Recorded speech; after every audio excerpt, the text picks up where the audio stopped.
Good evening, dear viewers of Smart 24 TV. We come back to you this evening with the program The Point, and we are privileged to be with our dear guest, and it's a pleasure to have you, dear guest, especially coming here to discuss the economic policies that affect our country. And our topic of discussion, dear viewers and listeners, is dealing with analysis of KCCA and cities urbanization progress. And we'll be having a major question as we go through this analytical discussion, and we'll be looking at what are the strategic successes and challenges for the realization of Vision 2040. And it's a pleasure to have you, our dear RDC. Alongside me here, we have Mr. Fred Bamwini, the commissioner, the resident commissioner for Kampala Metropolitan. Thank you for the work you are doing, sir. Kind of may you greet the viewers. Thank you so much, my host. I'm happy to be here. I think it's my first time to be on Smart 24. Thank you for honoring the invitation. And I want to pray that as long as I'm invited, I'll be available. That's very good. Because it's one of my hobbies to share what I know with the listeners and the viewers. So it's good that I've been invited. Yes, sir. I want to take this opportunity to greet all those who are viewing us and listening us, and at the same time congratulate Ugandans for having attained 60 years of independence. And I think it can be tagged in 60 years of independence, analyzing the urbanization programs. Yes, please. Planning. It's a huge achievement that as a country we have gone 60 years of independence, and at the same time it is also important to analyze the legal regime that we have as a country in terms of urbanization, whether it is key and essential for the progress of this country. Because my personal feeling and observation is that towns and cities should be meant for people. But my challenge is that when you look at the legal regime that we have as a country, I think most of the laws and most of the amendments that come across, there are very few that relate to the development of the people the cities find in place. Actually, you may say that cities, according to the legal regime we have, cities displace the population. They displace the population. That's what I know. Thank you for the greeting. I will be coming back to you, and I will give you more time for the insights you would like to share with us. I'd like to welcome our also dear guest, the Road Councillor, Mr. Kim, or Honorable Kim Kiza Suwa, the Minister at KCCA for Works and Physical Planning. He is the Road Councillor for Rubaga North, and he is my road councillor. I'm in his constituency. It's a pleasure to be with you, sir. Work is my area. Well, you're welcome, sir. It was my first deployment. Yes, sir, you're welcome. There's no villages. You're welcome. Yeah, thank you very much, our dear the moderator. My name is Chiza Hakim Saula, the road councillor for your parish, that is Rubaga North constituency.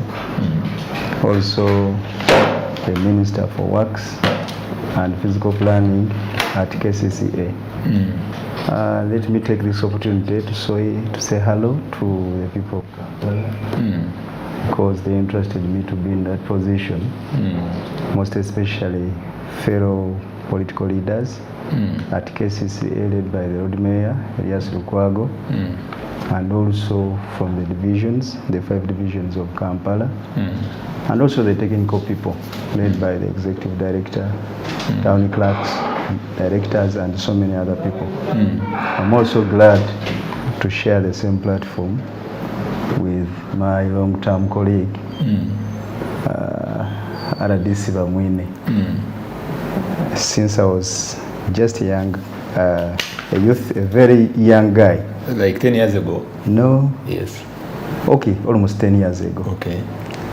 We used to meet on many media platforms and discuss issues. And my origin is from the Greater Masaka, and he has been the RDC of the Greater Masaka of Masaka district. Now Masaka State. So he is a man of the Kawaka. Yeah, of course, he has stayed for some good years. Actually, sometimes I feel sympathy for such people. But this time around, at least I'm a bit happy.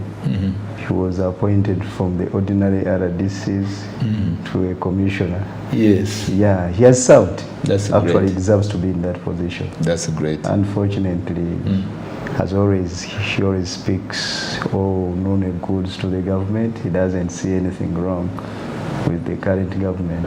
Oh. I would wish a senior person like him to be observing the good and the bads of the government. Okay. Thank you. Well, I'm very careful as I handle here my good senior citizens that are politicians, but yet I would like to align our discussion, especially to the viewers outside there. We are very much keen on giving and streamlining our discussion to matters of the economy. Our dear guest, coming back to our topic, also we would like to refer the vision for Uganda, and which is aligned with the National Development Plan. It is to look at, to achieve a transformed Ugandan society from a peasant to a modern and prosperous country within 30 years. And we continue also with a goal which is hinged on increased household incomes and improved quality of life of Ugandans. While all of us, we agree this is a good vision, which is not aligned to a political belonging, but we should, all of us, we pursue because we desire to see the economic welfare of Ugandans. We are very much aware, building on what the RDC, the commissioner had said, that we have celebrated 60 years of independence, and a lot needs to be looked at. It's not just either a celebration of cutting the cake and having presidents and they go back. But we are again keen as Ugandans to look at whether, where we are now looking at the sector of urbanization, which is one of the elements in the National Development Plan, whether we've achieved progress. We will assess it, we will analyze it, looking at where we are, from where we have come from.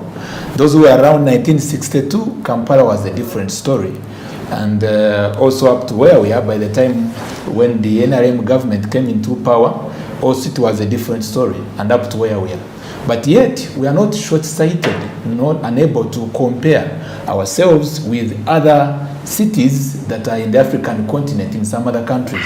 When one goes to Nairobi and when one goes to Kigali, which is neighborhood countries, and you go maybe to South Africa, Johannesburg, you go also maybe to Lagos and Abuja, and you compare back maybe to Kampala, especially the number of cities that are with us. Apart from Kampala, dear viewers, we have also some newly created cities, the urban cities, urban centers, which are at the level of cities. And we look at Mbarara, which has been upgraded, but first was a municipality, and the others that the guests will be discussing. So having said that, all this is not just for fashion and style, but it's for purpose of coming up with a strategy to realize Vision 2040. One of it, as I came across part of the research, is access document, the National Development Plan. It refers to urbanization, that it offers considerable opportunities for accelerating socioeconomic transformation. So having said that, it's a pleasure to have you, dear guests. And our aspiration is for a better economically governed Uganda. A lot has happened in the KCCA, a lot of challenges yet unknown. Then there are also other challenges and threats that are known to be met by a number of cities that are being created. Maybe not unable to realize where we want to be, but yet also to appreciate that there is a step taken. It's a pleasure to have you, Commissioner, Mr. Fred Bamwine, and you speak to Ugandans about this economic progress. You see, I want to thank my colleague who has a partner with me, and who happens to be a minister Yeah. And more so a Minister of Physical Infrastructure and Planning. And I think that's where we have a problem as a country. I normally move with books. This is the Vision 2040. Today you came with many books. I normally go with books. This is Vision 2040. Yes. And this Vision 2040, this time we are implementing UNDP 3, which is part of the Manifesto of NRM. Manifesto of NRM actually is NDP 3, if you have to look at it. And all these documents are intended to make sure that the Ugandan gets a better living. So when we are talking about this, I have this book by the late Lee Kuan Yew. This book, says from third world to first world. Singapore story. From third world to first world. Singapore, the good thing is Singapore story, yes? By Lee Kuan Yew. This was the Prime Minister of Singapore. There's one which fell, it talks about what? So this book talks about how Singapore came from first world, a third world into a first world. And Singapore got independence almost same time with us. Actually, at independence, we were better off than Singapore. But my biggest problem with Ugandans, mostly the elite, we want good things, but we don't want the channels and the processes that you need to go through to reach at those good things. One of the stories Lee Kuan Yew is mentioning, he says a country cannot develop, or a city cannot develop, when people are just lazy. And for him, he believes that the government must take the lead in directing the people. Actually, the equivalent of LCs in Singapore, their main responsibility is to identify people who are not productive, and they are arrested and they are taken for hard labor, for government, so that at the time you finish 6 months in prison, you have worked for government, but at the same time you have also learned how to work. But when you mention it here, as in Uganda for instance today, somebody will tell you it is my right not to work. Now, we have an organization called, but before the organization, we have Kampala State Authority, we have Masaka City, we have Mbarara City, we have Fort Portal City, we have Mbale City, we have Jinja City, we have Gulu City, Lira City, and Arua. I think those are the, and Hoima. And Hoima. And Hoima. I think those are the cities we have in Uganda. And others are coming on board. Now, yeah, even there are others on the pipeline, like Kaswangora, Wakisondalas. But the intention of cities should be, first of all, to plan well for the country. So that whatever is going to be planned, to be put in place, should be under the plan. Fortunately, we brought the minister in charge of planning. Yes. Secondly, all the plans within the city must also, on top of beautifying the city, but they must also put in consideration the population that they are living in this area. Now, my first deployment as a leader was in Ruwaga, where he represents. I was a deputy RDC that time in Ruwaga. I went to Kawimpe, went to Nakawa. I grew up in Kampala Central. I stayed in Nakawa. So I know fairly Kampala. One time I stood in Kampala Central to be a member of parliament. You have recalled. And my intention was, and still is, I wanted to go to parliament such that I can initiate a law that can help the poor people to be allowed to stay in town. Because the current laws we are using to govern our cities, I can say 80% are laws from the British, the common laws from the British. And the British, for them, they have already developed. But now we transplant first world laws into third world country. And that's where the contradiction is. That's why if I slapped you today now, and you go to police to report to me, the first question they ask you is, what is your tribe? But the man has slapped me. If you are successful in answering your tribe, then they ask you, what is your religion? How are those ones related to my slapping? Because that is a police form we inherited from the colonists. I have a simple question to connect with what we continue to discuss. I appreciate. I will give you 3 minutes as we will come, Lord Councillor. The time, the preamble, the background you've given, it shows that you are very keen with the progress of Kampala, and where even you've highlighted on the issue of the intention that was to think about having a legal regime, a law that will maybe guide the transformation process. But having said that, do you think that what Kampala is expected to be compared to the vision, which is Vision 2040, and so far the time we've been there and where we are, do you think there have been an socio-economic transformation of the people that is not doubted at all? I know it is doubted. It is doubted because when we got to the Constitution of 1995, it came with a Bill of Rights.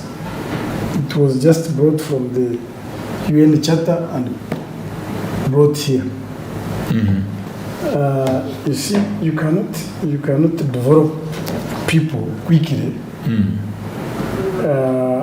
when actually, even if you bring policies that are good for them, then they start questioning them. They question them. At times I want to relate the leadership at maybe city or country level, maybe to family. If, for instance, in a family, there was that freedom of deciding what should be eaten, what should be, I think most families would collapse. But the family head decides today you are eating beans and both. No debate. No debate. I don't know, but at least I know 90% of the families in this country. Thank you. Family heads take a decision. But here, what the Constitution promotes is debate. It's a debate. So you are saying a lot is desirable to be done. And I can tell you, you'll have, for instance, before opposition took over Kampala in 98. Did the opposition take over Kampala? Yes, in 98. There was Sebagala, from Sebagala to Sarankonge, from Sarankonge to the late Sebana Kizito, then Sebagala back, up to now. I think about 20 years or plus. And the president was in charge. I'm telling you who is in charge of Kampala. Okay. And the population of Kampala at that time voted opposition because there was a mayor who was aligned to government called Iga. And they were attributing cholera to Iga because he was aligned to government. Christopher Iga. And I can tell you from 98 to date, when Kampala is in charge of opposition, I'm not sure. 1998? Yes. Up to date? Up to date. I'm not sure that my person in Chifumbula here or Green Valley, his livelihood has changed. Okay. It has not. In fact, some majority of them, their conditions have gone worse. Yes. 98, the government of then, of Christopher Iga, had a program of evening markets for the lower income people. down Nachivumus, down Shauriako, even in markets, legally allowed. The government of Viga then had programs of hawkers, licensing them, and they hawk the town. And the whole concept was simple. It is not a crime for me to be a low income earner. It is not a crime that maybe even I have education but I don't have a job. Mm-hmm. It is the responsibility of government at the end of the day to get for me where to work from.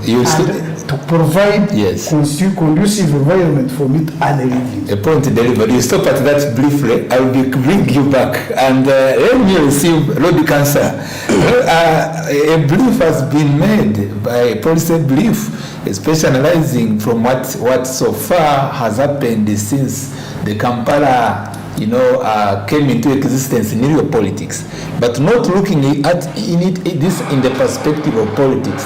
What do you think that maybe has been done best in achieving the Vision 2040, especially you who is our minister in the KCCA? I'll give you 3 minutes, but you build on that in the second hour. Thank you very much. I would wish to start by asking my colleague, when was the Vision 2040 launched? In 2014. In 2014. How many years so far now? It is coming to 7 years. So we need to discuss the successes compared to the years it has taken since it was launched. And also comparing the remaining balance, because it is Vision 2040. The calculations and the targets were based on the 30 years of existence of this document. If we can subtract 7 years, so it means that we only have 23 years to see the successes which were indicated in this document. But before we proceed that way, RDC Bamwine was complaining about Kampala being led by the opposition. Not complaining. And he's he's comparing the successes by the time of the then Mayor Christopher Iga and the current leadership of Kampala. I don't know, sometimes I fail to phrase it well, but when these RDCs are appointed and they are called representative of the president, many of them think that they are presidents.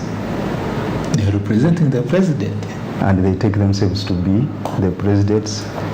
They always want to take the executive orders like the president, yet they are just people appointed by the president. No, they are not. Are you a president? They are not just people. I love the Councillor. Right. So the Councillor go on. And on that question, the only challenge is right. Again, but I just wanted to read you the Constitution. Yeah, we'll do that in I will give you the time. And the challenge which comes along with that, normally, many of them, they are not even informed. They take decisions out of nowhere, let me say like that. Someone wakes up a day, thinks of something, runs very fast through the media center and pronounces a thing. It's almost coming to my colleague, because he's not even informed how the city is run. I'm coming to the point. I was interested in any success. Let me come. Okay, come. Just 1 minute as well for the break. Because you cannot say that the opposition in run of the city is failing to, because he's comparing, he talks of the evening markets, he talks of the hawkers, he's forgetting that the structure of Kampala has the political leadership led by the Lord Mayor, which was elected by the people. I will ask you, Road Councillor, yes, because of time and the commercial break, just you hold on and don't forget the point where you are. Yes. Then we'll be coming back, you build on that, yes, and we see how we analyze these successes. Yes, please.